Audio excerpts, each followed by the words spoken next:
కీర్తనల గ్రంథము 51, కీర్తనల గ్రంథం 51, 17 వచనం. విరిగిన మనస్సే దేవునికి ఇష్టమైన బలులు దేవా విరిగి నలిగిన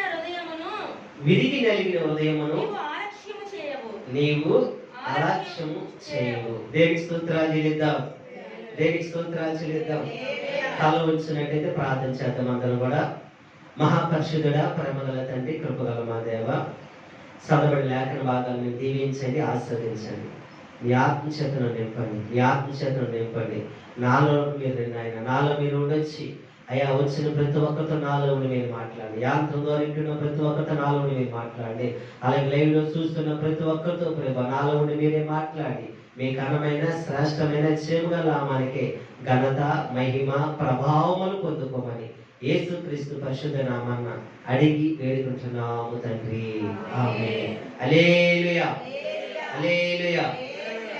51వ అధ్యాయము కీర్తనల గ్రంథం 17వ వచనాన్ని మనం గమనించినట్లయితే, విరిగిన మనస్సే దేవునికి ఇష్టమైన బలులు దేవా విరిగి నలిగిన హృదయమును నీవు అలక్ష్యము చేయవు. దేవునికి స్తోత్రాలు చెల్లిద్దాం.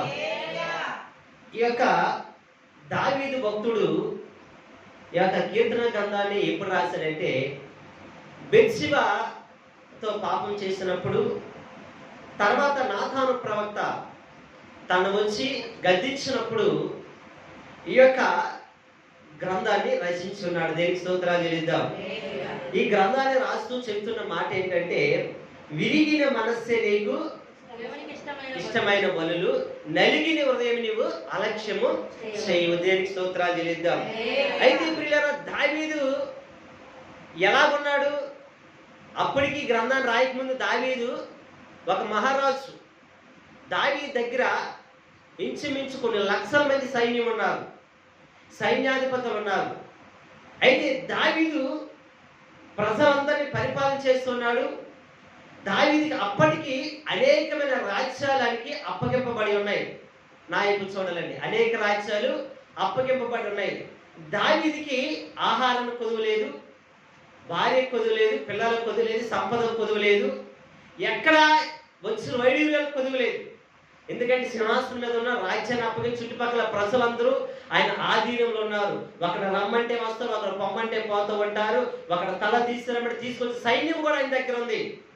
ఆయన ఏది కూడా కొద్ది లేకుండా సకల సమృద్ధితో దేవుడు ఆయన్ని ఆశీర్వదించేసి ఉంచాడు. దేవునికి స్తోత్రాలు చెల్లిద్దాం. హల్లెలూయా. అయితే ప్రియులారా, అలా ఆశీర్వదించి దీవించినప్పటికీ దావీదు చెప్తున్న మాట ఏంటంటే, విరిగిన మనసే నీకు ఇష్టమైన బలులు. ఏంటి కదండి? విరిగిన మనసే దేవునికి ఇష్టమైన బలులు, నలిగిన హృదయం అలక్ష్యం చేయవు. అంటే దేవుడు ఏం కోరుకోవట్లేదని చెప్పి స్పష్టంగా చెప్తున్నాడంటే దావీదు, ఒక కోడి రక్తాన్ని కోరుకోవట్లా, ఒక గొర్రె రక్తాన్ని కోరుకోవట్లా, ఒక మేక రక్తాన్ని కోరుకోవట్లా, ఒక పశువుల రక్తాన్ని కోరుకోవట్లేదు, ఒక మనుషుల రక్తాన్ని కోరుకోవట్లేదు దేవుడు. ఏం కోరుకోవట్లేదండి? బలులు కోరుకోవట్లేదు దేవుడు. పాప పరిహారానికి ఆ దినాల్లో, దావీదు ఉన్న దినాల్లో, ఒక పశువును, ఒక ఎద్దును, ఒక మేకను, ఒక కోడిను, ఒక పావులను బలిగా అర్పించేసేవారు పాపానికి. అయితే అది కోరుకోవట్లేదు దేవుడు. ఏం కోరుకుంటున్నాడని దావీదు గ్రహించున్నాడు. ఏం కోరుకుంటున్నా దావీదు ఆలోచన చేస్తున్నాడు అంటే పిల్లరా, ఈ వాక్యాన్ని రాస్తాను, విరిగిన మనసే. ఏంటండి? విరిగిన మనసే ఆయనకి ఇష్టమైన బలులు. అంతేగాని కోడులు కానీ, మేకల రక్తం కానీ, ఎద్దుల రక్తం కానీ కోరుకుని దేవుడు కానే కాదు. ఒక ప్రాణాన్ని బలంగా ప్రాణం తీసి అయ్యో దీని ద్వారా పాపం తొలగిపోతుంది అనుకునే దేవుడు మన దేవుడు కానే కాదు ప్రియులారా. లేదా దాని దగ్గర ఉన్న సిరి సంపద తీసుకెళ్లి ఆయనకి అప్పచెప్పడం కాదు. తన కలిగిన యావత్తులు తీసుకెళ్లి దేవుడి ముందర కుమ్మరించిన దేవుడు కోరుకోవట్లా. దేవుడు కోరుకున్నది అంతానంటే ఏం కోరుకున్నట్టే విరిగిన మనసు కోరుకుంటున్నాడు. దేవునికి స్తోత్రాలు చెల్లిద్దాం. హల్లెలూయా. అంటే దావీదుకి విరిగిన మనసు లేదంటారా? విరిగిన మనసు లేకంటే గొర్రెలు కాసుకుంటున్న దావీదు రాజ్య సింహాసనంలో కూర్చొని రాజుగా పరిపాలన అయిపోయి అంటారా? ఉంది. దావీదుకి విరిగిన మనసు ఉంది కాబట్టి, నలిగిన హృదయం ఉంది కాబట్టి ఎక్కడ ఉన్నాడు? రాజ్య సింహాసనంలో ఉన్నాడు. ఆయన ఏం కాసుకున్నాడు? ఎక్కడ ఉండేవాడు? పల్లెటూరులో ఎక్కడో అరణ్యంలో గొర్రెలు కాసు రాసుకుంటూ ఉండేవాడు. కానీ ఒక రోజు దేవాదేవుడు పిలుచుకొని అభిషేకించి సింహాసనం మీద కూర్చొని పెట్టినప్పటికీ కూడా పిల్లరా, దావీదు మాత్రం ఎక్కడ కూడా పాపములో పడిపోలేదు. కానీ ఒక బెత్షెబా దగ్గర మాత్రమే పాపములో పడిపోయాడు. పాపములో పడిపోయిన తర్వాత దేవుడు హెచ్చరించాడు ఒక సేవకుడు. దేనికి స్తోత్రాలు చెల్లిద్దాం. అయితే ప్రియులారా, మనకి భౌతిక పరంగా చూద్దాం. భౌతిక పరంగా చూస్తే విరిగిపోయింది ఎవరైనా తీసుకుంటారా? ఏదైనా కోరుకుంటారా? మార్కెట్కి వెళ్తాం, స్త్రీలు ఇక్కడ ఉన్నారు కాబట్టి మెడలోకి మంచి నెక్లెస్ కొనుక్కోవాలనుకుంటారు. అప్పుడే కొనిసుకున్నట్టుంది కీర్తన. ఒక నెక్లెస్ కొనుక్కోవాలనుకుంటాం. నెక్లెస్ అది ఇరిగిపోయింది అనుకోండి, దాన్ని తీసుకుంటామా? ఎందుకని? ఇరిగిపోయింది కాబట్టి. లేదా అక్కడి నుంచి వెళ్ళిపోయి నాకు తీసుకో, ఇరిగిపోయింది కాబట్టి. అక్కడి నుంచి ఒక వాహనం తీసుకోవడానికి వెళ్ళాం. వాహనాలు పుడితే మన పట్టుకునే హ్యాండిల్ ఇరిగిపోయింది. బయట అంతా బాగానే ఉంది, ఏది పట్టుకుందో అది ఇరిగిపోయింది. తీసుకుంటారా? ఇది బండి అంతా బాగానే ఉందిగా, పోనీ అది వద్దు, ఎండాకాలం వచ్చింది కదా, ఒక గొడుగు దగ్గరికి వెళ్దాం. అంబ్లాలు తీసుకున్నాం అనుకోండి, అంబ్లాల గొడుగు కర్ర ఇరిగిపోయింది అనుకోండి, లేదు గొడుగు అంతా బాగుంది, లోపల సువి ఇరిగిపోయి ఉంటుంది. తీసుకుంటారా? ఒక సువి ఇరిగిపోయినా తీసుకోరు. లేదా అక్కడ వరకు తినే పదార్థాలకు వెళ్దాం, పాలు దగ్గరికి వెళ్దాం, ఇరిగిపోయిన పాలు. ఎందుకని? ఇరిగిపోయినాయి కాబట్టి దాన్ని ఎవరు ఇష్టపడరు. అప్పుడే కాదు, మీకు సాక్షాత్తంగా రాజుగారి సాక్ష్యంగా ఉన్నారు.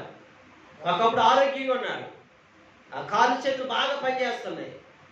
ఆయన పనిచేసే వాళ్ళు రాజు రా రా రా అని చెప్పి పనికి ఫోన్ మీద మేలు ఎన్ని సేవలు తీసుకుంటాయో నువ్వు రా రా అని చెప్పి బలవంతంగా తీసుకెళ్ళాను. ఈయన పరిస్థితుల్లో ఇప్పుడు ఫోన్ చేసి పిలవనండి, పిలుస్తారా? ఎందుకని? అలే. కానీ మనిషి కోరుకునేది అంత ఏంటి? మనిషి అంతా ఏమి కోరుకుంటాడంటే వెరగని వాటినే కోరుకుంటాడు. వెరగని ధనాన్ని కోరుకుంటాడు, వెరగని వజ్రాలు కోరుకుంటాడు, వెరగని బంగారం కోరుకుంటాడు, వెరగని వాహనాలు కోరుకుంటాడు, వెరగని వస్తువులు కోరుకుంటాడు, వెరగని ముడి పదార్థాలు కోరుకుంటూ ఉంటాడు, ద్రవ్య పదార్థాలు కోరుకుంటాడు. విరిగిన దానిని మనిషి ఏది కూడా కోరుకోడు. దేనికి స్తోత్రాలు చెల్లిద్దాం. హల్లెలూయా. అది దావీదు ఏం చెప్తాడు? విరిగి నలిగిన మనస్సే దేవునికి ఇష్టమైన బలులు. ఏంటండి? విరిగి నలిగిన. మరి విరిగి నలిగిన మనసు అంటే ఏమొస్తుంది? చాలా మంది అంటూ ఉంటారు, అమ్మ అంత మాట్లాడమాకమ్మ, చీటికి మాట గిరిగిపోతూ ఉంటుంది. ఏమంటుందండి? చీటికి మాట గిరిగిపోతూ అంటారు. కొంతమంది అబ్బా అబ్బాయితో మాట్లాడమంటే చీటికి మాట గిరిగిపోతూ ఉంటాడు అసలు అంటారు. అంటే ఏంటి ఇరిగిపోవడం అంటే? కోపగించుకోవడము, లేదా మాట్లాడకపోవడం, లేదా మొహం చిన్నబుచ్చుకోవడం, లేదంటే సీదరించుకోవడము. అంటే ఇరిగిపోవడం ఇదంతా కూడా. అంటే ఏం చెప్పినా ఇరిగిపోతాడు. అయితే దేవుడికి కావాల్సిన ఇరిగిపోతే కాదు, విరిగిపోయిన వస్తువులు కాదు, విరిగిపోయిన మనసులు కాదు అని కోరుకుని ఏం కోరుకుంటాడంటే విరిగి నలిగిన మనసానికి బలులని చెప్తున్నాడు. హల్లెలూయా. ఏం విరగాలి అంటే ప్రియులారా, ఇక్కడ దావీదు ఏ విధంగా ఇరిగిపోయాడు, మనం ఏ విధంగా జరగాలి గమనించినట్లయితే ఆత్మీయ పరంగా మనం చూసుకుంటే ప్రియులారా, తెలుసో తెలియకో, చిన్నదో పెద్దదో, లేదు చిన్నవాళ్ళు పెద్దవాళ్ళు ఒక పాపం చేసాం అనుకోండి, తెలిసే తెలియదు, దాన్ని వచ్చి నీ తల్లిలో నీ తండ్రో, లేదా నీ అన్నయ్యో నీ అక్కో నీ తమ్ముడో వచ్చి, లేదా నీ బంధువులు నీ స్నేహితులు నీ శ్రేయబులు వచ్చి అరే నీ పాపం రా చేసావు, అలా చేయకూడదు, ఎందుకు రా చేసావు అన్నప్పుడు నువ్వేం చేయాలంటే, అది పాపం అంటావా, నాకు తెలుసు అనుకున్న విరిగిపోతే కాదు. నీదేంటి విరిగిపోతాను అంటే దేవుని దగ్గర విరోధం విరిగిపోవడం. అదే గద్దించినప్పుడు, అది పాపం అని చెప్పినప్పుడు నువ్వు పశ్చాత్తాపడి కన్నీరుగా అయ్యో నేను పాపం చేశాను, అయ్యో నేను ఎంత పాపాన్ని కొడగట్టుకోనని చెప్పి నువ్వు ఎప్పుడైతే హృదయంలో పశ్చాత్తాపడతావు, కన్నీరు కాస్తుంటావు, వేదన చెందుతూ ఉంటావో, దేవుడు కోరుకునేది దాన్ని హల్లెలూయా. హల్లెలూయా. దేవుడు కోరుకున్న దాన్ని ఎప్పుడైతే అని చెప్తూ ఉంటారు, లేదా నీకు తెలిసి అయ్యో చేయరాని పాపాన్ని చేశానని చెప్పి నువ్వు గ్రహించినప్పుడు, నీ మనసు తగ్గినప్పుడు, అయ్యో ఎంత పాపాన్ని నేను ఒడిగట్టాను, ఎంత దౌర్భాగ్యం, ఎంత దొరికితున్నాను, ప్రభువా నన్ను క్షమించు, అయ్యో ఈ పాపం నుంచి నన్ను తప్పించినప్పుడు ప్రభు పాదాలు పట్టుకున్నప్పుడు, ప్రభు దగ్గర కన్నీరు కాల్చినప్పుడు, ప్రభుని ఆదరాల్సినప్పుడు నువ్వు ప్రభు వైపు చూసి అయ్యా ఈ పాపం నుంచి నాకు విముక్తి కలగాలి అని చెప్పి నువ్వు వేడిస్తూ ఉంటావు. చూసావా? అది ప్రభు కోరుకునేది విరిగలిగిన మనసు. దేనికి స్తోత్రాలు. హల్లెలూయా. హల్లెలూయా. ఈ రోజు ప్రియులారా ఎక్కడ చూసే మనసులో విరిగిన మనిషి ఎక్కడ కనబడట్లా. ఎక్కడ కూడా విరిగిన మనసు కనబడలేదు. అక్కడ పొడితే ఇంకొకటి ఏం చేస్తుంటే కత్తి తీసుకుని హత్య చేసినట్టు వారు ఉన్నాడు. అక్కడ పొడిస్తే ఇంకొకటి కన్ను కాల్చుకొని కాల్చినట్టు వారు ఉన్నారు. అదే అది తప్పురా, అది పాపమరా, అలా చేయకూడదురా, అది నీకు నీ కుటుంబానికి మంచిది కాదు, మీ పిల్లలకి మంచిది కాదు అన్నప్పటికీ కూడా నువ్వు చెప్పావులే అమ్మా, నువ్వు చెప్పావులే అలా అంటున్నాను. ఈరోజు ప్రియులారా మన జీవితాలు ఎలా ఉన్నాయి? దావీదు ప్రియులారా రాజుగా ఉన్నాడు, సింహాసనంలో కూర్చున్నాడు.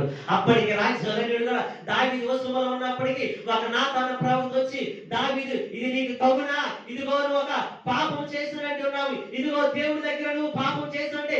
ఎంతైనా ప్రియులారా 7 రోజులు ఉపవాసం ఉండి అంగలారుస్తూ ఆహారం తినకంట, అయ్యో నేను పాపం చేశానని చెప్పి తను తాను మోకరించి ఎవరి మాట వినకంట, ఎవరితో మాట్లాడకంట, తను తాను కన్నీళ్లు కారుస్తూ ప్రభువా నేను పాపం, ప్రభువా అయ్యా నన్ను క్షమించును అని చెప్పి తన హృదయాన్నంతను కూడా ప్రభు దగ్గర అంగలాసు ఏడుస్తూ తను తాను ఆయనకి అప్పచెప్పుకున్నాడు ప్రియులారా. హల్లెలూయా. అందుకే దావీదు అంటున్నాడు కదా, విరిగిన మనసే నీకు ఇష్టమైన పనులయ్యా, ఇదిగో నీకు ధనధాన్యాలు కాదు, ఇదిగో కోడి రక్తం కాదు, మనుషుల రక్తం కాదు, మేకల రక్తం, కోడి రక్తం, అయ్యా ఇదిగో గొర్రెపోత రక్తం కాదు నువ్వు కోరుకునేది, విరిగిన మనసు కోరుకుంటున్నాడు. హల్లెలూయా. అందుకే ఈ లోకములో ప్రియులారా ఏ దేవుడైనా ఈ బంగారం కోరుకోవచ్చు, వెండి కోరుకోవచ్చు, బలులు కోరుకోవచ్చు, కానీ నా ప్రేమ యేసుక్రీస్తుడు ధనాన్ని కోరుకునే దేవుడు కాదు, వజ్ర వడిలు కోరుకునే దేవుడు కాదు, నీ పిల్లలు కోరుకునే దేవుడు కాదు, మేఘ రక్తం కోడి రక్తాన్ని కోరుకునే దేవుడు కాదు. కోరుకునేదల్లా నీ హృదయం విరిగిన మనసు సృష్టించాలి. హల్లెలూయా, హల్లెలూయా. విరిగిన మనసు ప్రియులారా మన కాల్లో చెయ్యి విరిగితే విడిచిపెట్టేస్తూ ఉంటారు, కానీ మన ప్రేమ విడిచిపెట్టే దేవుడు కాదు. మన కాలు చెయ్యి విరిగినప్పుడు విడిచిపెట్టేసినాడు కాదు, మన పాపం తెలియకుండా చేసినప్పుడు తెలిసి చేసినప్పటికీ ప్రభు దగ్గర పశ్చాత్తాపపడి ప్రభువా నీ పాపమని చెప్పి ఆయన పాదాలు పట్టుకుంటే ఆయన వాదార్చే దేవుడు. హల్లెలూయా. అలాగే బైబిల్ గ్రంథంలో మనం చూస్తే ప్రియులారా ఒక కాలు కనబడుతూ ఉంటారు. ప్రభు యేసుక్రీస్తు దగ్గరికి వచ్చి, యేసుక్రీస్తు సంచరించిన దినాల్లో యేసుక్రీస్తు దగ్గర 12 మంది శిష్యులు ఉంటారు. ఆ శిష్యులు ఒక శిష్యుడు, అయ్యా మా ఇంటికి ఆహారం తిందురా, మా ఇంట్లో భోజనం చెయ్యి మధ్యాహ్నం పూట అంటే ప్రభు ఆ ఇంటికి వెళ్ళి భోజనం కూర్చుంటూ ఉంటాడు.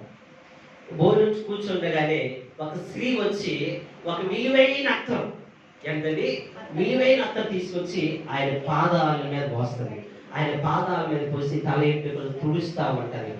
ఈ లోపు భోజనం పిలిచిన ఆయన ఈమె ఎటువంటిదో ఈమె ప్రభు తెలిసి ఉండును అనుకుంటాడు. ఇంకా అంటాడు ఎంత పాపాత్మురాలుదో ఈమెని తెలిసి అని చెప్పి తనలో తాను మాట్లాడుకుంటాడు. ఎలాంటి తనలో తాను అయితే ప్రభు యేసుక్రీస్తు వారు ఏమి ఎరిగినట్టు వాడు? హృదయ అంతరంగం ఎరిగినట్టు దేవుడు. దేనికి స్తోత్రాలు చేయండి. హృదయ అంతరంగాన్ని ఎరిగి అంటూ ఉంటాడు కదా. ఆ మాట చదువుతాం ప్రియులారా. లోక సువార్త 7వ అధ్యాయంలో 37 వచనం నుంచి చదవండి. ఆ మాట చదవండి. లోక సువార్త 37 వచనం. ఆ ఊరిలో ఉన్న పాపాత్మురాలైన ఒక స్త్రీ యేసు పరిసయ్యుని ఇంట భోజనముకు కూర్చున్నాడని తెలుసుకొని దగ్గర కూర్చున్నాడని తెలుసుకొని ఒక బుడ్డిలో అత్తరు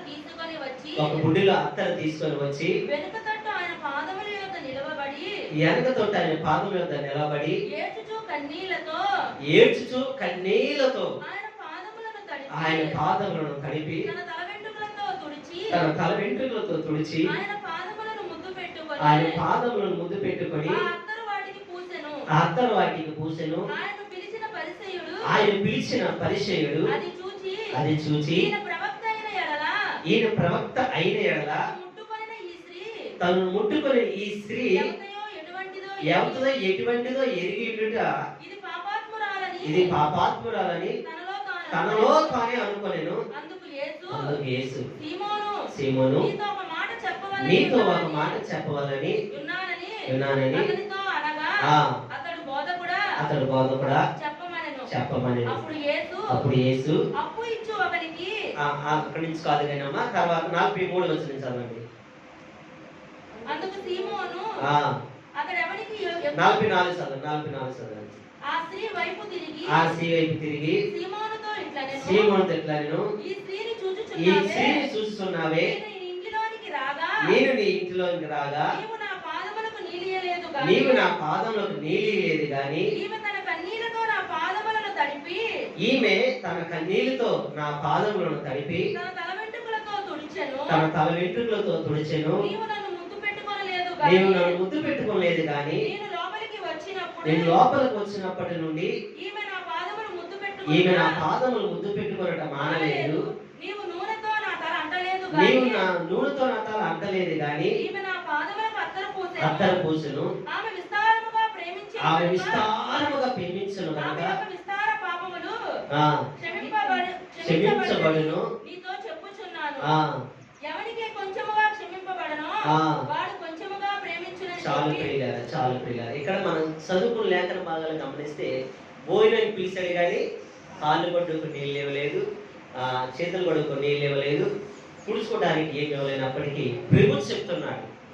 ఆమె రాగానే తన కన్నీళ్లతో పాదములు తడిపిందంట, తుడిసిందంట. ఆయన ముద్దు పెట్టుకుంటే తలపైన అత్తను వేసి పూసింది. దేవునికి స్తోత్రాలు. అయితే ఆయన గురించి ఇంటికి పిలిచిన సీమోను తెలుసు, ఆమె పాపాత్మురాలని. ఏంటండి పాపాత్మ? కన్నీళ్ళు ఎప్పుడు వస్తూ ఉంటాయి చెప్పండి? 2 సందర్భాల్లో వస్తూ ఉంటాయి కన్నీళ్ళు. ఒకటి బహు సంతోషం ఉన్నప్పుడు ఒకసారి వస్తూ ఉంటాయి, ఇంకోటి వేదనలో దుఃఖములో పాపాత్నికి ప్రత్యేకం కలిగినప్పుడు వస్తూ ఉంటాయి. ఇప్పుడు ప్రియులారా, ఈమె పాపాతురాలే కానీ ప్రభు గురించి తెలుసుకుంది. పాపాత్మ ఆయన ఎక్కడికి వచ్చి ఏమైపోయిందంటే తనలో తాను మదన పడిపోతూ ఉంటుంది. ఉదయంతరంగా తనలో తాను మదన పడిపోతూ ఉంటుంది, వ్యాధం చెందుతుంది, ఏడుస్తూ ఉంటుంది. ఆ ఏడుస్తూ కన్నీళ్ళ చేత పాదాలు కన్నీళ్ళతో చెంబుడు నీళ్ళే పాదాలు సరిపోతాయండి. ఇంకో చెంబుడు అడుగుని మళ్ళీ పాదాలు పోసుకుంటాం. అలాంటిది ఎంత కన్నీరు గారుస్తుందో మనం గమనించగలుగుతామా? ఎంత కన్నీరు గారి ఏడుస్తుందో అమ్మ ఆయన పాదాల దగ్గర పడిపోయి ఎంత కన్నీరు తంటే. ఎందుకు పాదాలు తంటే ఆయన చెప్తున్నాడు, ఎవరు సీమోను చెప్తున్నా, అవి ఎలాంటి పాపాత్మురాలో అంటే దాని పశ్చాత్తాపడి నా పాపాలు క్షమించగలిగింది ఈయనే, నన్ను విమోచించేవాడు ఈయనే, నాకు రక్షణ కలగజేసేవాడు ఈయనే, నన్ను పరిశుద్ధపరిచేవాడు ఈయనే, నన్ను విమోచనలోకి నడిపించేది ఈయనే అని చెప్పి అక్కడ ఏం చేస్తుందంటే ప్రియులారా, తనలో తాను మనోవేదన దుఃఖముతో తాను పాదాల మీద పడిపోయి, ప్రభువా, బయటికి చెప్పలేని కొంతమంది ఉంటారు, చెప్పగలిగిన కొంతమంది ఉంటారు. రాజు అంటే తనలో తాను వేదన పడిపోయి చెప్పలేకపోతున్నాడు. ఎందుకంటే మదన పడిపోతాడు, వేదన. దేవుడు ఆ ఆశ్చర్య కార్యము, దేవుడు అద్భుతాన్ని చెప్పలేకపో, లోపలే కన్నీరు కాచేస్తాం. అంటే కొంతమంది చెప్పుకోలేము కానీ ఏడిచేస్తాం, కన్నీరు కాచేస్తాం. ఆ దుఃఖము, ఆ వేదన ప్రభువుకు తెలుసు, మనకు తెలియవసరం లేదు, మనుషులు తెలియవసరం లేదండి. మన హృదయాలు అంతరంగంలో బాధ కన్నీరు ప్రభువుకు తెలిస్తే చాలు. హల్లెలూయా. అయ్యో ప్రజలు కనబడాలి, ఇది ఇక్కడ ఉన్న అందరి ప్రజలు నేను కనబడని చెప్పి ఓ బిక్కి నాకు ఏడుపు వచ్చింది ఏంటని అవసరం లేదు ఆ ఏడుపు.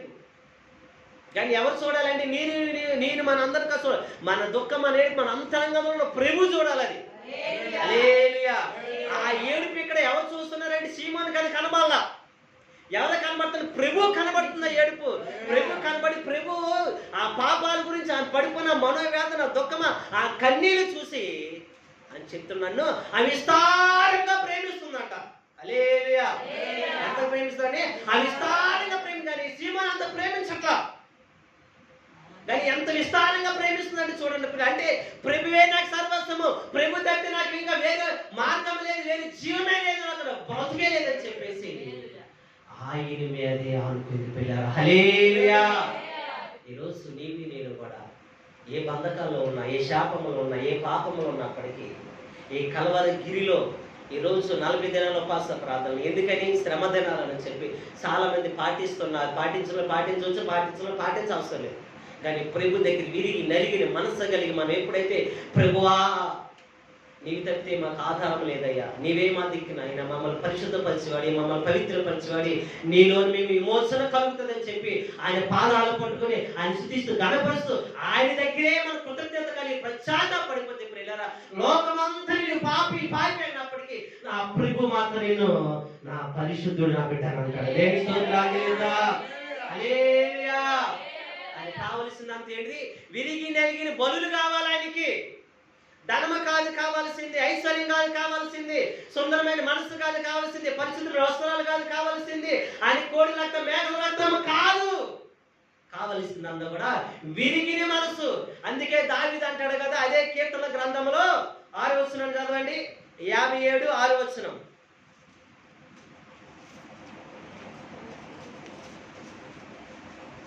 నా అడుగులను 57:6. 51:6. 51. చాలా ఏంటండి, నీవు అంతరంగంలో సత్యం కోరుచున్నావు. ఏం కోరుతున్నాడండి? ఆయన అంతరంగంలో సత్యం కోరే దేవుడు ఆయన పిల్లరా. మన అంతరంగం ఎలా ఉంటుందంటే, పైకేమో ఎలా ఉంటారంటే పరిశుద్ధులు గారు, నీతిమంతులు, యథార్థమంతులు గాను, అబ్బో పరిశుద్ధుడు బాబు, నీతిమంతుడు, యథార్థమంతుడు, న్యాయస్తులంగా ఉంటాం బయటికి. కానీ దేవుడు మాత్రము అంతరంగంలో సత్యం కోరుతున్నాడు. హల్లెలూయా. అందుకే దావీదు అంటున్నాడు, విరిగి నలిగిన మనసు నీకు ఇష్టమైన బలులు. అయినప్పటికీ దావీదు ప్రతి చోట నమ్మకస్తున్నాడు. పడిపోయింది ఎక్కడ అంటే ఆ బెత్షెబ దగ్గర పడిపోయిన దగ్గర ఆయన ఏం కోరుతున్నాడని గమనించారంటే ఆయన అంతరంగంలో సత్యం కోరుతున్నాడు. ఎక్కడండి?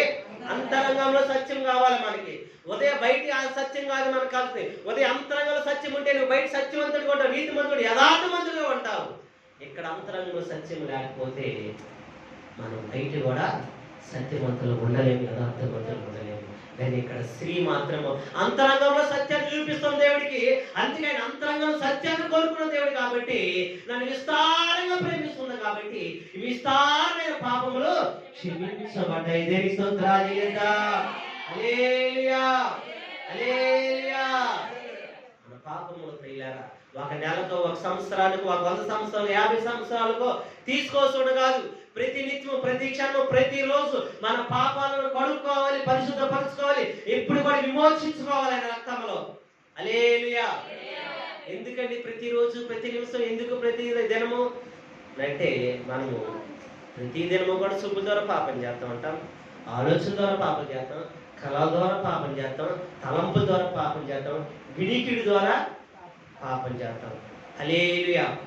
కొన్ని పాపాలు మనకు తెలిసి చేస్తాం, కొన్ని పాపాలు మనకు తెలియకంటనే. హల్లెలూయా. నేను చేసినప్పుడు మనకు తెలియదు. కొన్ని అసలుకి తెలుసు అంటారు, పుట్టితోటి మన పాపమని తెలియదు. మన పుట్టితోటి పాపలమని ఈ పరిశుద్ధ గ్రంథం పట్టుకున్నంత వరకు ఇప్పటివరకు తెలియదు నాకు కూడా. ఎలాగ పుట్టితో పాపలమంటే, ఆదామవ్వలు మొదలుగా పరిశుద్ధులుగా, నీతిమంతులు, యథార్థమంతులుగా దేవుడు నిర్మించాడు. వాళ్ళు మహిమ శరీరాలు ధరించుకొని దేవుడి యొక్క వరములను ప్రతి నిత్యము దేవాది దేవుడితో వాళ్ళు మాట్లాడుతూ, ఆయన ఇచ్చిన ఫలాలు తింటూ, ఆయనతో సంపాదిస్తూ ఆయన మహిమను చూస్తూ ఉన్నారు.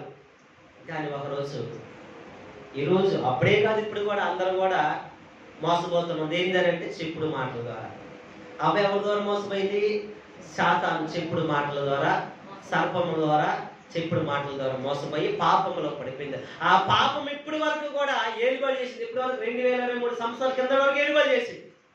కానీ ఎప్పుడైతే పైన యేసుక్రీస్తు వారు మానవ శరీరం ధరించుకుని లోకానికి వచ్చాడో, కల్వరిలో ప్రాణం పెట్టి ఆ పాపం ఎప్పుడైతే విరిచేశాడో, ఇంకా ఏలుబడి చేయట్లా. హల్లెలూయా.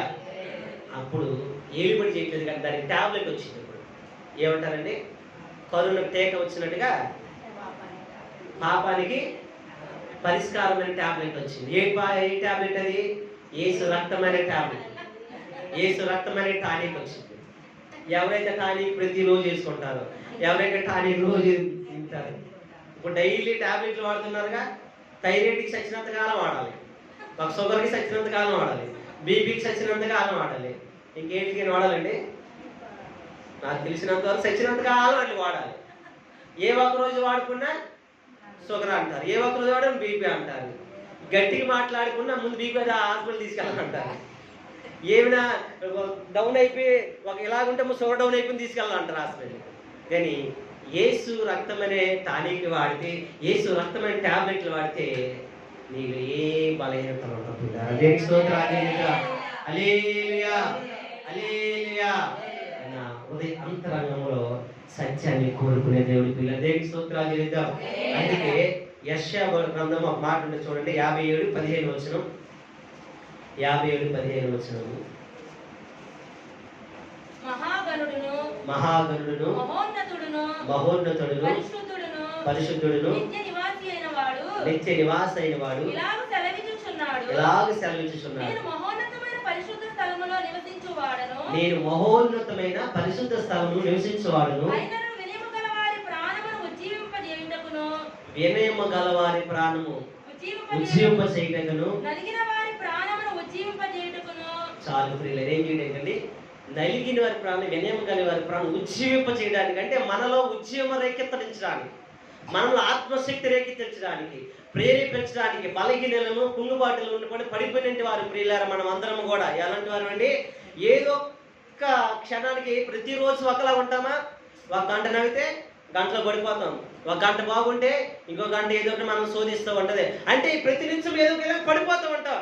కానీ ప్రభు యొక్క మహిమలో మనం ఉండాలి. ఆ నలిగి ఎప్పుడైతే ఉంటామో, విరిగి ఎప్పుడైతే ఉంటామో పిల్లరా, ఆయన ఏం చేస్తాడంటే పిల్లరా, మనలాంటి ప్రతి నిత్యం ఉద్యోగం చేస్తూ ఉంటాడు. ఏం ఉద్యోగం చేస్తాడంటే, దావీదు పడిపోయాడు, పాపంలో పడిపోయాడు, కానీ దావీదు ఏం చెప్తున్నాడు? విరిగి నలిగిన బలులే నీకు ఇష్టమైనవి అని చెప్తున్నాడు. హృదయాంతరంగం సత్యాన్ని కోరుకుంటున్నాడు. ఎందుకు సత్యాన్ని కోరుకుంటున్నాడంటే మనల్ని ఉత్తేజపరచడానికి. దేవుని స్తోత్రాలు. ఏం పరచడానికి అండి? ఉత్తేజపరచడానికి. ఎందుకంటే నా కుమారుడు శాతకారుడు కాదు, నువ్వు పాపం చేసినప్పుడు నీ విరిగి నలిగావు, ఇదిగో పశ్చాత్తాపడ్డావు కాబట్టి ఇదిగో నీ పాపం క్షమించబడ్డాయి, లెగు అని చెప్పి ఆ పాపాత్మ ఏ విధంగా అయితే నా ప్రభు లేపాడో మనల్లో కూడా ఆ విధంగా లేపుతూనే ఉంటాడు. పిల్లలు దేవుని స్తోత్రాలు చేద్దాం. అయ్యో ఎంతసేపు ఏంటండి పశ్చాత్తాపడతారు, ఎంతసేపు దేవుడి దగ్గర విరిగిపోయి ఉంటారని అనుకుంటా ఉండొచ్చు. దేవుడి దగ్గర ఎప్పుడైతే మనం విరిగి నలిగిపోయినట్టు ఉంటాం పిల్లరా, లోకములో మనల్ని ఉత్తేజపరుస్తూ ఉంటాం. మనం ఉత్తేజం ఉన్నాం అనుకోండి, మనం ఏం చేయగలుగుతాం? మన కుటుంబాన్ని ఉత్తేజపరచగలుగుతాం. మనం ఆరోగ్యం ఉంటే మన కుటుంబాన్ని ఆరోగ్యవంతంగా ఉంచగలుగుతాం. మనమే బలహీనతలు అయిపోయినాం అనుకో, మన కుటుంబం ఏమైపోతుంది? బలహీనలు అయిపోతారు. అందుకే ఇల్లంతా కూడా ఆరోగ్యం ఉంటే, ఇంటంతా ఆరోగ్యంగా ఉంటే ఇంకంతా సంతోషంగా ఉంటాం. ఒకరు బలహీనలన్నా అందరూ బలహీన. కానీ ఎప్పుడైతే మనం విరిగి నలిగి ఉదయం కలిగి ఉంటాం పిల్లలు, దేవుడికి ఎందుకంటే అవి ఆయనకి ఇష్టమైన బలులు. ఎందుకంటే మనం ఉత్తేజపరచడానికి, ఇంకా ఎందుకంటే మన పాపములని క్షమించడానికి. ఎందుకంటే క్షమించడానికి కానీ ఏం కోరుకున్నాడంటే మన అంతరంగంలో సత్యాన్ని కోరుకుంటున్నాడు. దేనికి స్తోత్రాలు చెల్లిద్దాం. మన అంతరంగంలో సత్యానికి దేవుడు కనుపరుచుదుముగాక.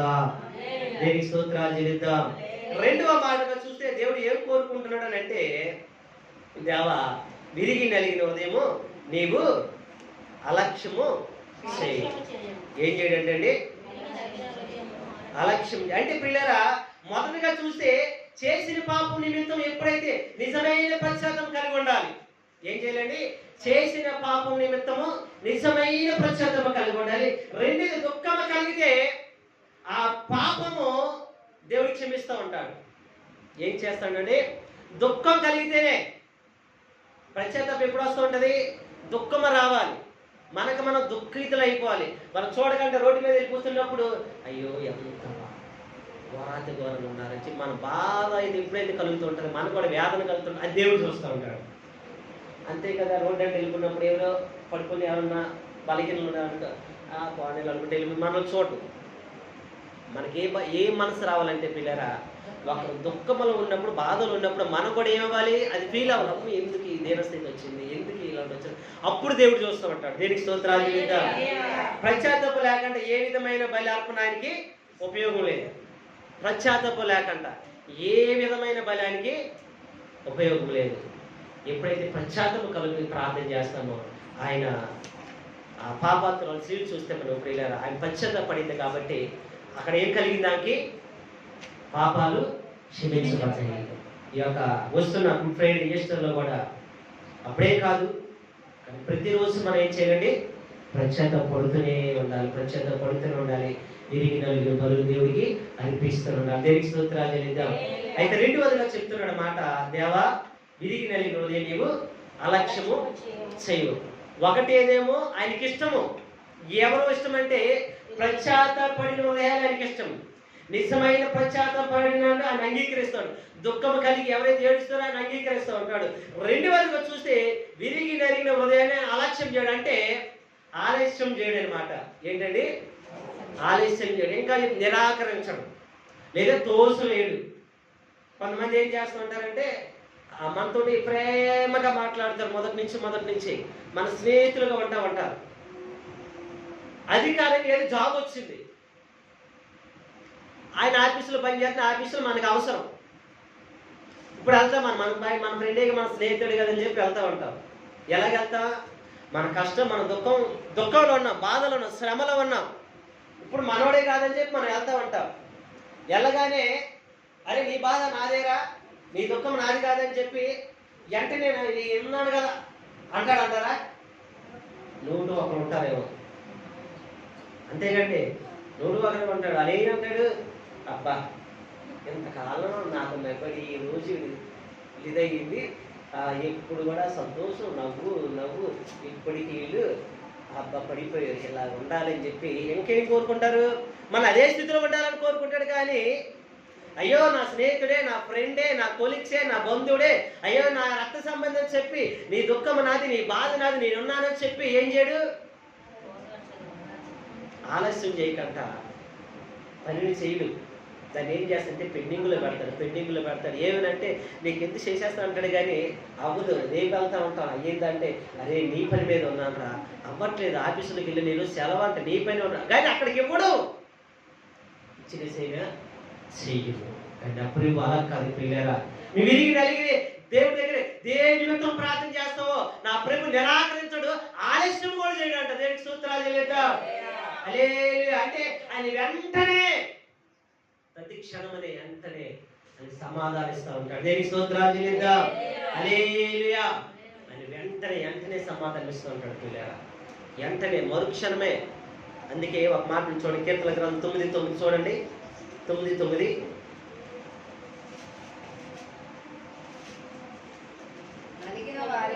నలిగిన వారికి తాను మహాదుర్గమగును ఆపత్కాలంలో. చాలు ప్రియులారా, నలిగిపోయి ఒకవేళ ఉంటే ఆయన మహాదుర్గంగా నేనున్నాను నీకు. ఆపత్కాలంలో ఉంటే నేనున్నాను కదా, అందరు విడిచిపెట్టినా, బంధువులు విడిచిపెట్టినా, స్నేహితులు విడిచిపెట్టినా, నీ ఫ్రెండ్స్ విడిచిపెట్టినా, ఎవరు విడిచిపెట్టినప్పటికీ నేను మహాదుర్గంగా నీకు నన్ను చెప్పి 2 హస్తాలు శాసిస్తాను. హల్లెలూయా. అంత నలిగిన హృదయాన్ని కోరుకునే దేవుడు పిల్లరా. హల్లెలూయా. ఆ నలిగిన హృదయంతో ఎప్పుడైతే ప్రార్థన చేస్తూ ఉంటామో, ఎప్పుడైతే కన్నీరు కారుస్తూ ఉంటామో, ఎప్పుడైతే రోదన చేస్తూ ఉంటామో, ఎప్పుడైతే ఆయన ప్రభు అయితే చూస్తూ ఉంటామో, ఆయన నీకు నేను ఉన్నాను అంటాడు. హల్లెలూయా. అందుకే దావీదు ప్రియులారా పశ్చాత్తాపడి కన్నీరు కారుస్తుంటే వెంటనే ప్రియులారా ఆయనకి దేవుడు మళ్ళీ మాతను ప్రాంతం, దేవుడు తనకి మళ్ళీ ఐశ్వర్యము సకలము, మళ్ళీ ఏ బెత్షెబాత్ అయితే పాపం చేసి ఏ శాపం తెచ్చుకున్నాడో అదే బెత్షెబా కుమారుడైన సొలొమోనే తర్వాత రాజుగా కూర్చొని పెడతానని చెప్పి దేవుడు వాగ్దానం ఇచ్చాడు. హల్లెలూయా. తర్వాత దావీదు నేను కడతానయ్యా మందిరాన్ని అంటే లేదు, ఇదిగో నీ గర్భవాసన వచ్చిన నీ కుమారుడైన మందిరాన్ని కడతాడని చెప్పి ఒక వాగ్దానం ఇచ్చాడు. దేవునికి స్తోత్రాలు చెల్లిద్దాం. హల్లెలూయా.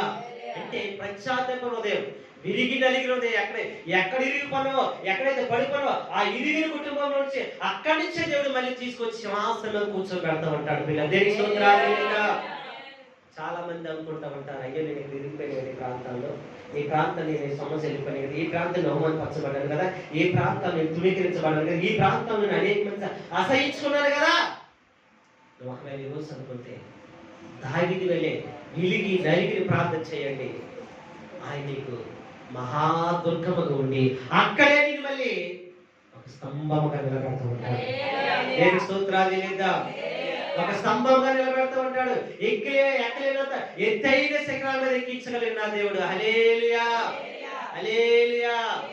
అయితే ప్రియులారా, మన భక్తి ఎలా ఉండాలంటే అంతరంగంలో సత్యాన్ని కనబడాలి, పశ్చాత్తాపం కలిగి ప్రార్థనే దేవుడికి కావాలి. దేవుడికి స్తోత్రాలు చేద్దాం. అయితే ఆయన అలక్ష్యం చేయడు. అలక్ష్యం చేయక ఇంకో మాట అంటున్నాడు చూడండి. యెషయా గ్రంథం 66:1-2 వచనాలు చదువుకొని ముగించుకుందాం. 66 యెషయా గ్రంథం 1-2 వచనాలు. యెహోవా ఇలాగ ఆజ్ఞించుచున్నాడు, ఆకాశం నా సింహాసనము, భూమి నా పాదపీఠము. మీరు నా నిమిత్తము కట్టనుద్దేశించిన ఇల్లు ఏ పాటిది?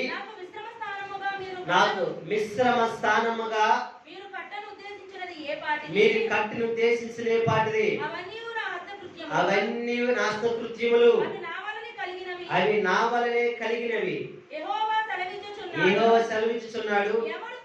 ఎవడు దీనుడై దీనుడై, చూడండి ఇక్కడ మాట అందరూ గమనించండి, బైబిల్లో చూడండి, ఎవడు దీనుడై నలిగిన హృదయము గలవాడై నా మాట విని వణుకుచున్నాడు వారిని నేను చూస్తున్నాను. దేనికి స్తోత్రాలు చెల్లిద్దాం, దేనికి స్తోత్రాలు చెల్లిద్దాం. ఎవడు దీనుడై నలిగిపోతాడో, ఎవడైతే నా మాట విని వణుకుచుంటా ఉంటాడో ఆయన నేను చూస్తున్నాడు. దేనికి స్తోత్రాలు చెల్లిద్దాం. హల్లెలూయా, హల్లెలూయా. దావీదు ప్రియులారా, ఆయన మాట ఎప్పుడైతే ప్రవక్త చెప్పాడో, అయ్యా దావీదు నీకు ఇది తగదు, ఇది మంచి పని కాదని చెప్పగానే ఎప్పుడైతే దావీదు భయపడి పశ్చాత్తాపడ్డాడో వెంటనే దావీదు మీదకి వెళ్ళిపోయింది అనుకోండి. చూస్తే ప్రియులారా, దావీదు మీదకి వెళ్ళిపోయి దావీదుని మళ్ళీ దీవించడం ఆశీర్వదించడం మొదలు పెట్టాడు. ఆ యొక్క శాపం నుంచి విడుదల కూడా అనుగ్రహించాడు. ప్రియులారా, దేనికి స్తోత్రాలు లేదా. అందుకే దావీదు ఒక మాట అంటాడు, సాక్షాత్ దేవుడే. ఏ మాట అంటే, దావీదు నా ఇష్టానుసారైన మనుషుడు. ఏంటంటే నా ఇష్టానుసారైన మనుషుడు అంటారు. మనం కూడా ఈరోజు ఎలాగున్నాం? దేవుడికి ఇష్టానుసారంగా మనసు కలిగి ఉన్నామా? దేవుడికి ఇష్టానుసార హృదయాన్ని కలిగి ఉన్నామా? ఎవరన్నా అలా మాట, మనుషులు కాదు మనల్ని అనేది, సాక్షాత్తు పరలోకపు తండ్రి ఆ మాట మనల్ని. హల్లెలూయా. దేవుడికి ఇష్టానుసారంగా మనం నడవాలి. ఎప్పుడైతే ఇష్టానుసారంగా నడిచి ఇష్టానుసార కార్యాలు చేస్తూ ఉంటాం ప్రియులారా, అప్పుడు మనలో ఏమొస్తుందంటే పశ్చాత్తాపం వచ్చేస్తుంది. అప్పుడు ఆయన మనమే దృష్టి ఉంచుతూ ఉంటాడు. దేనికి స్తోత్రాలు చెల్లిద్దాం. ప్రియమైన యేసుక్రీస్తు వారు కూడా ఈ భూలోకంలో సంచరించినప్పుడు ఒక మార్గాన్ని కూడా వచ్చేస్తూ ఉంటాడు. మార్గాన్ని కూడా వచ్చేస్తుంటే మనందరు తెలిసిన వ్యక్తే, పొట్టి జక్కే తెలుసు కదా. ఆ పొట్టి జక్కే ధనవంతుడు. ఆయన పిల్లి పిచ్చం కూడా పెట్టడు. ఆయన ఎవరు కూడా అసలుకి అన్నం కూడా పెట్టారనమాట. అంటే అయితే యేసుక్రీస్తు వారు వస్తున్నప్పుడు ఆయన వెంబటి ఎంతమంది నడిచేవారంటే ఇద్దరు ముగ్గురు కాదు, కొన్ని వేల మంది నడిచేవారు. ఎందుకంటే ఆయన ప్రభావం అలాంటిది. ఆయన ఎక్కడ ఎవరితో మాట్లాడితే స్వస్థపడిపోతుంటారు. ఆయన నీడబడితే స్వస్థపడితే ఎంతో మంది వ్యాధిగ్రస్తులు, ఎంతమంది దెయ్యం పట్టినట్టు వారు, కాలు చేతులు లేనట్టు వారిని ఎంతమంది స్వస్థపరిచాడు. ఎలాగ స్వస్థపరిచాడు, ఎలాంటి వారిని స్వస్థపరిచాడంటే పిల్లరా, మాట లేనట్టు వారు మాట్లాడుతున్నారు, పుట్టినవారు నడుస్తూ ఉన్నారు, మోసేయగల వారి చేతులు సాస్తూ ఉన్నారు, మోగవారేమో మాట్లాడుతున్నారు, అయ్యా కళ్ళు లేనట్టు వారు చూస్తూ ఉన్నారు, ఇదిగో చనిపోయిన సైతం లేపబడుతూ ఉన్నారు, అనేక మంది పేదలకు సువార్త ప్రకటించబడుతూ ఉంది. అలాంటప్పుడు పిల్లలు ఆయన ప్రభావం ఎలా ఉందంటే, ఆయన సంచరించిన చోటలు వేల మంది ఆయన వెంబట నడుస్తూ ఉంటే, ఈ పుట్టు చెక్కయ్య ఎలాంటి వాడండి, బాగా పేదల తండ్రి చీల్చి జలగలాంటోడు. ఏరులో చెరువులో జలగలు ఉంటాయి. అది పట్టిందని కూడా వదలదు. అది దానికి కావాల్సిన రక్తం అంతా పీల్చుకుంటే వదులుతుంది, అది లేకపోదు. ఇప్పుడేం పట్టింది మీకు? పట్టిందా మీకు చెప్పండి. అలా జలగలు దగ్గరుండి చూశాను కానీ, జలగుడు దాన్ని దిగాను కానీ పట్టలే ఎప్పుడు కూడా. అమ్మో నా పక్కన వాళ్ళు పట్టించాక అమ్మో నన్ను పైకి వచ్చేసాను కానీ పట్టలేదు ఎప్పుడు కూడా. కానీ అది పట్టితే మాత్రం, అది పట్టితే మళ్ళీ మనం ఎంత విదిల్చుకుంటే పోదు. అది ఎంత ఏదో కర్రబెట్టి బలంతంగా లాగాలి, అది పోతే తనకి కావలసిన రక్తాన్ని పీల్చుకుంటేనే కుదురుతుంది. ఆ పొట్టి చెక్క ఎలా ఉంటాడనమాట అంటే, పన్ను శిస్తు కట్టాలి వాళ్ళకి. ఆ పన్ను కట్టి ఎంత అంటే అంతే కట్టాలి. ఆ రోజుల్లో ఏంటంటే, ఇప్పుడు కూడా చూడండి, ఈ రోజుల్లో మీకు ఉదాహరణ చెప్తూ ఉంటాను. విజయవాడ చుట్టుపక్కల కానీ మన పార్కింగ్ ప్రదేశాలు కొన్ని ఉంటాయి. ఎన్టీఆర్ కాంప్లెక్స్ కానీ కాళేశ్వర మార్గంలో పార్కింగ్లు ఉంటాయి. అవి కొంతమంది పాడుకుంటారు, పాటకి పాడుకున్న తర్వాత వీళ్ళు వచ్చినంత రేటుకి వీళ్ళు పెట్టుకుంటారు. గార్మెంట్ పెట్టేదాన్ని గార్మెంట్ ఒక 5 రూపాయలు 10 రూపాయలు పెడతారు. కానీ వీళ్ళు ఎంత పెడతారు? 500, 50, 100 ఎలాగ పెడుతూ ఉంటారు. రైల్వే స్టేషన్ ఒకసారి బండి పెట్టాను. మొదటగా పెళ్లి కాకముందు బండి పెడితే వారం రోజులు ఉండి వేస్తే ఒక 150 తీసుకున్నాడు. పెళ్ళి అయిన తర్వాత బండి పెడితే వారం రోజులకి 500, 1000 రూపాయలు అంత కట్టాను. అంటే అప్పుడు గార్మెంట్ ఉండి తర్వాత గార్మెంట్ లేదు. ఎంత పన్ను, ఎంత అది ఏది ఎక్కడ పెట్టే బదులు అద్దెకిచ్చుకుని 1000 రూపాయలు వచ్చేది కదా అనిపించింది నాకు. ఇప్పుడు ఎందుకు ఈ మాటలు మీకు చెప్తున్నట్టే, పిల్లలు ఈ పొట్టి జాకి అలాంటి మాట. ఇప్పుడు వెళ్ళాడంటే నా దగ్గరికి వచ్చినట్టుకండి, అది ఎంత పన్ను కట్టాల్సిందే. కట్టకపోతే ఏం చేస్తారంటే ఇల్లు సీజ్ చేసేస్తారు, వాటర్ కట్ చేసేస్తారు, కరెంట్ కట్ చేసేస్తారు. ఏం చేయాలి మనం? వాటర్ లేకపోతే ఉండలేము, కరెంట్ లేకపోతే అస్సలు పడుకోలేము. 2 కావాలంటే ఎంతైనా కట్టాలి. లేవైనా సరే ఏదో తీసుకెళ్ళిపోయాడు. అప్పుడు నా చిన్నప్పుడు కూడా మీరు అందరూ పెద్దోళ్ళు కాబట్టి పల్లెటూరులో ఇప్పుడు కాబట్టి డబ్బులు ఉన్నాయి, కానీ అప్పుడైతే బియ్యమో లేదా ఒడ్లో లేదా పెసలో మినుము లేదా బిందులు, ఇప్పుడు బిందులు ఎవరు తీసుకోవట్లా, అప్పుడు బిందులు ఏమైనా తీసుకుంటుండేవారు, ఏమి లేకపోతే ఈ కోడికి బిందు తీసుకెళ్ళిపోతుండేవారు. అలా తీసుకెళ్తే అలాంటి కఠిన అనమాట.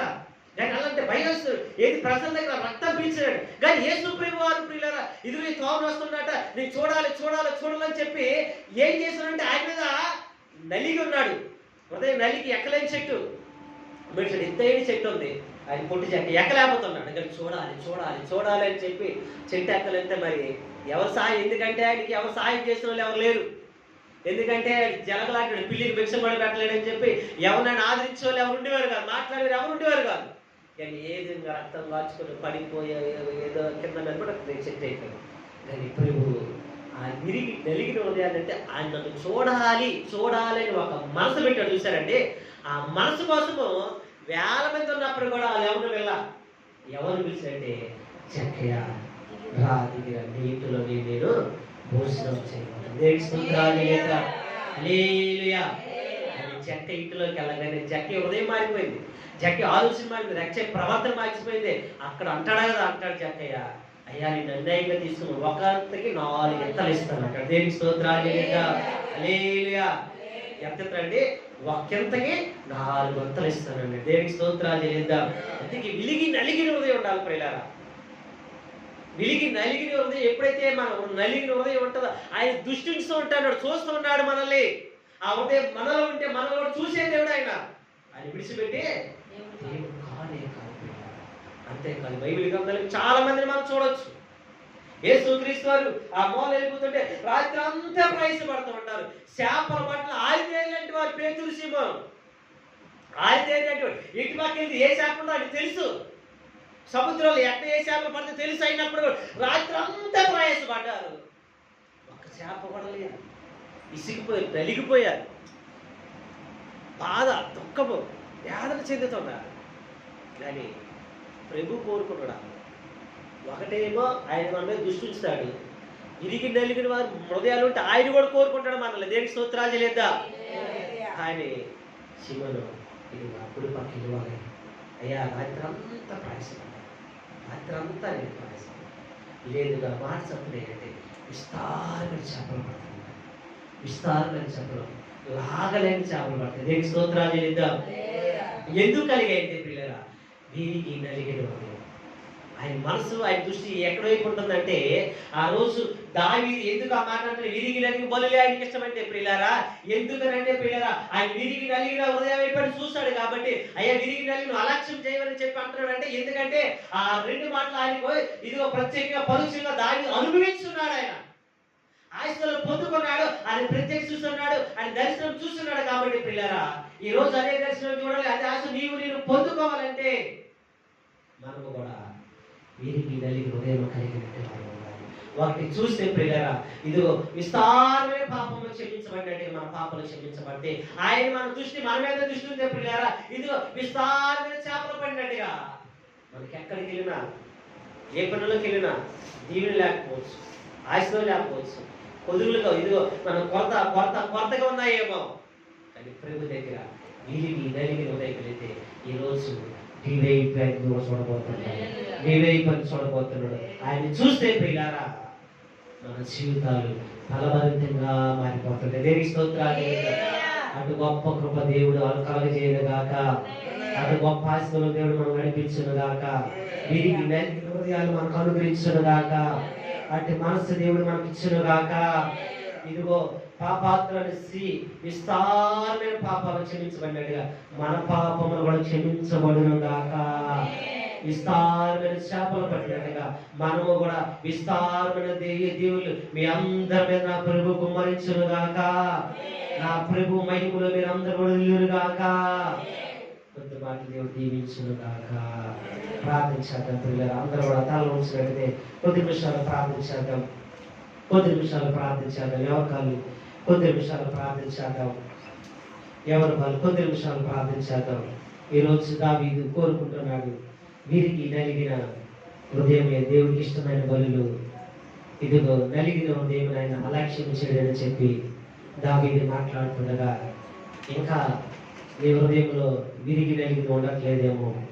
ప్రభు దగ్గరికి నీవు ఎంతకాలం వచ్చినప్పటికీ, ఎన్ని రోజులు నడిచినప్పటికీ, ఎన్ని సంవత్సరాలు నడిచినప్పటికీ ప్రభు నీ వైపు చూడలేదని ఒకవేళ ఈరోజు వేదన కలిగి ఉన్నావేమో, బాధపడుతున్నావేమో. దావీదు అనే చెప్తున్నాడు కదా, హృదయాంతరంగంలో సత్యాన్ని కోరుకుంటున్న దేవుడు. ఈరోజు నీ హృదయాంతరంగంలో సత్యాన్ని కనబరుస్తున్నావా లేదా? ఒకసారి జ్ఞాపకం చేసుకుందాం. నీ హృదయంలో సత్యాన్ని కనబరిచినట్టయితే, నీ హృదయంలో సత్యాన్ని ప్రభుకు నువ్వు చూపినట్టయితే, నీ హృదయంలో నీతి యథార్థతను ఆయన కనుక్కున్నట్టయితే, దావీదును కనుక్కున్న దేవుడు, దావీదును అలక్ష్యం చేయని దేవుడు ఈరోజు నిన్ను అలక్ష్యం చేయడు, నిన్ను నిరాకరించడు, నిన్ను తోసివేయడు. నా ప్రభు కనుదృష్టి అంతా నీ మీదే ఉంటుంది. ఎందుకంటే ఆయనకి పశ్చాత్తాపం కలిగిన ప్రార్థన కావాలి. విరిగి నలిగిన హృదయమే బలులు ఆయనకి ఇష్టము. ఈరోజు ఆ విరిగి నలిగిన బలు అర్పించగలిగితే ప్రార్థించేద్దాం. కన్నీటితో 2 నిమిషాలు ప్రార్థించేద్దాం. పరిశుద్ధుడా నీకు స్తోత్రములు, మహోన్నతుడా నీకు స్తోత్రములు, సర్వాధికారి నీకు స్తోత్రములు. ఆయన సకలమును నాయన మా కొరకు నాయన ఈ భూమి మీద నాయన సృజించినటువంటి వాడా నీకు స్తోత్రములు. అయ్యా దావీదు వలె విరిగి నలిగిన హృదయమే మా కొరకు, విరిగి నలిగిన వాళ్ళు నీకు ఇష్టమైన వాళ్ళు అని చెప్తున్నావు. ఎంతకాలము నీ సన్నిధికి వచ్చినప్పటికీ, సంవత్సరాలు ప్రభా నీ సన్నిధిలో మేము నడిచినప్పటికీ నీకు నచ్చినట్టు బలులు మేము అర్పించలేకపోతున్నామేమో, నీకు నచ్చినట్టుగా మేము నడవలేకపోతున్నామేమో, నీకు నచ్చిన పశ్చాత్తాపం కలిగిన మాలో ఉండట్లేదేమో. మా అంతరంగంలో సత్యమును ప్రభా కోరుకుంటున్నా నీవు నాయన. సత్యాన్ని మేము చూపలేకపోతున్నామేమో. సత్యాన్ని చూపే కృప మాకు దయచేయండి. సత్యాన్ని ప్రభా అయ్యా సత్యంలో మమ్మల్ని నడిపించండి. ఆ సత్య మార్గంలో మమ్మల్ని నడిపించండి. ఆ సత్య మార్గంలో మాకు జీవం ఉంది. ఆ సత్య మార్గంలో మాకు విమోచన ఉంది. ఆ సత్య మార్గంలో నాయన మాకు నిత్య జీవం ఉంది నాయన. ఆ జీవాన్ని మాకు అనుగ్రహించి అయ్యా పాపాత్ములను శ్రీ ప్రభుని అయ్యా తన అంతరంగంలో తన కన్నీళ్లతో నీ పాదములు కడుగుతుంది. ఈ రోజు అటు గొప్ప కృప మాకు అనుగ్రహించండి ఆయన. అటు గొప్ప కృప మాకు అనుగ్రహించండి అయ్యా. మా పాదములు నయ్య నీ పాదములు ప్రభు నాయన కన్నీటితో మేము కడగలేకపోతున్నామేమో, అంగలార్చలేకపోతున్నామేమో. అయ్యా మమ్మల్ని జ్ఞాపకం చేసుకోండి. అయ్యా మమ్మల్ని జ్ఞాపకం చేసుకోండి. అయ్యా మా పాపములు మీరు క్షమించే దేవుడు నాయన. అయ్యా మాకు విరిగి నలిగిన హృదయమే మాకు అనుగ్రహించండి అయ్యా. స్తోత్రములు స్తోత్రములు స్తోత్రములు స్తోత్రములు. ప్రార్థించాలి, ప్రార్థించేద్దాం. పద్మ గారు ప్రార్థన చేద్దామా?